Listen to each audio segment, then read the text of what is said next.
Jadi kita syukur alhamdulillah Ruslan Buton yang berpuasa di dalam dia ini termasuk juara baca Al-Quran, juara juga azan. Jadi kalau dikasih kemungkinan akan mengambil hadiah itu segera umroh. Itu yang didapat hadiahnya. Jadi memang jarang terjadi seorang yang terdakwa seperti Ruslan dikasih penangguhan. Ya, kenapa dibilang penangguhan? Itulah karena memang hukum kita ini memang dinamis, ya dinamis. Jadi tidak ada sesuatu hal yang membuat sehingga Ruslan ini bisa dikasih penangguhan. Memang masa penahanannya akan berakhir Januari. Jadi arti kata, memang persidangannya ini sangat panjang sekali.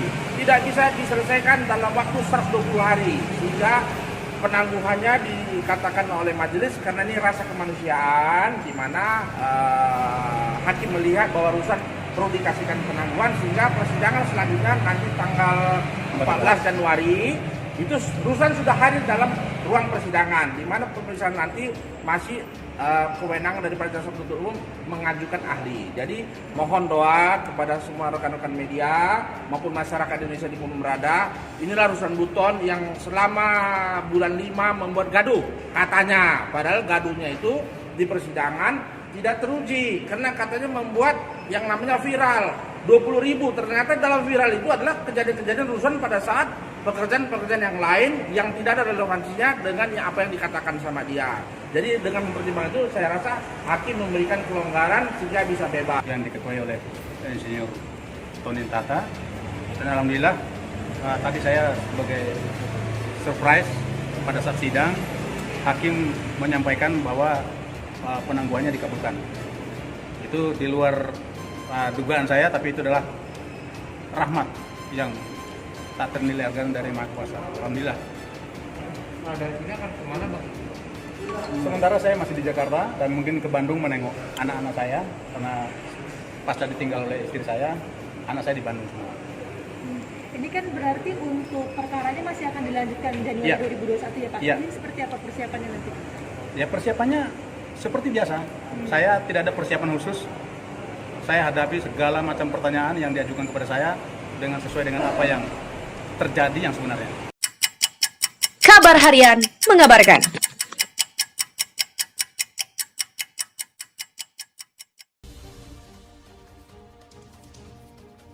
Penangguhan penahanan dikabulkan, Ruslan Buton keluar dari rutan Bareskrim sore ini.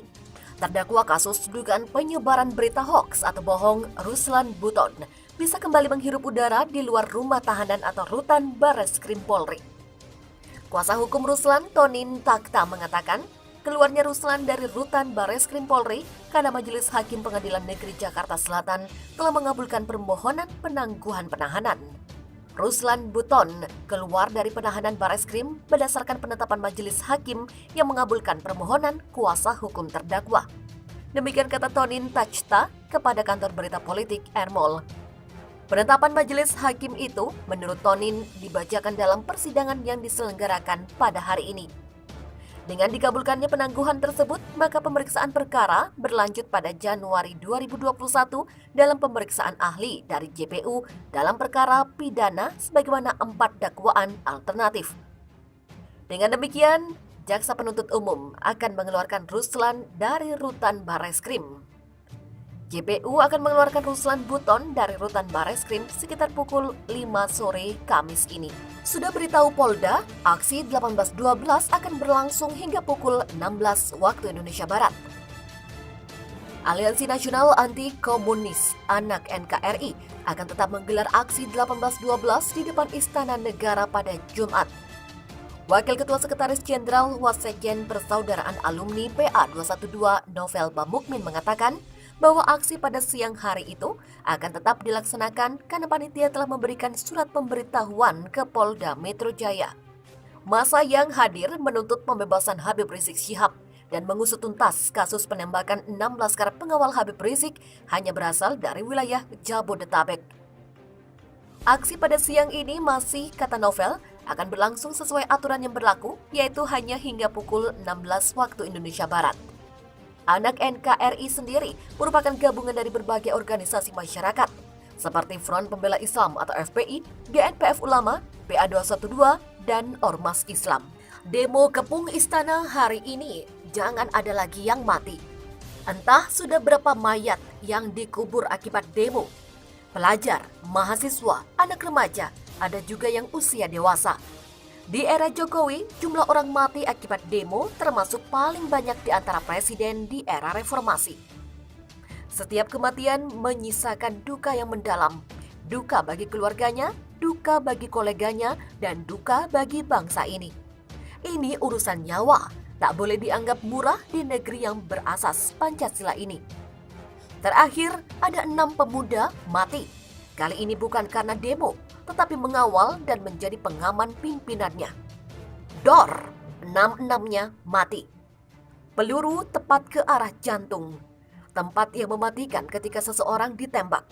Bukan satu tembakan, tetapi beberapa kali tembakan. Satu tembakan ke arah jantung itu mematikan, apalagi beberapa tembakan. Mereka melawan petugas? Kalau benar, kenapa tidak ditembak kakinya? Tapi kenapa di dada kirinya? Kalau benar, kenapa beberapa kali tembakan, bukan satu tembakan? Kalau benar, kenapa penembakannya seragam di dada sebelah kiri? Kalau benar, kenapa penembakan dari jarak dekat? Kalau benar, kenapa harus 6-6-nya mati? Kalau benar, kenapa di tubuh jenazah ada lebam-lebam? Publik berhak mendapatkan penjelasan secara rinci dan sistematis sehingga tidak terus muncul pertanyaan. Ini penting. Mereka menyerang mobil petugas? Baik, kalau sekiranya mobil itu ditunjukkan ke publik. Rusak karena benda tajam ataukah karena peluru? Bagaimana dengan mobil yang ditumpangi 6 orang yang mati itu? Di mana keberadaan mobil itu?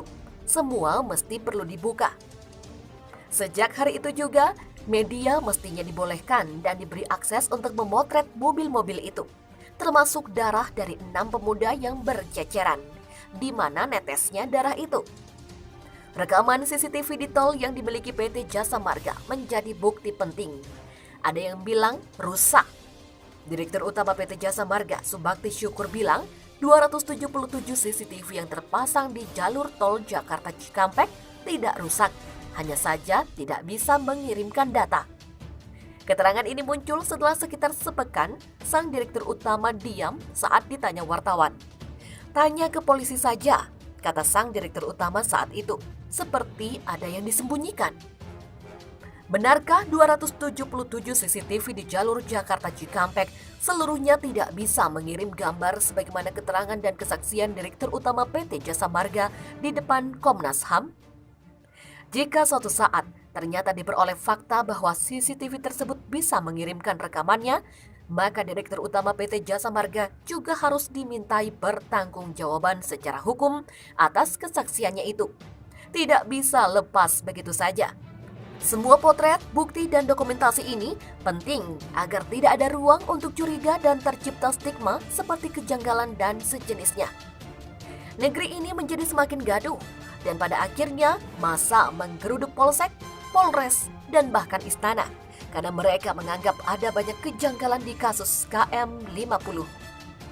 Curiga adanya keadilan yang sulit diungkap, massa bahkan hari ini datang ke istana dan menuntut presiden menuntaskan kasus KM50 ini secara adil.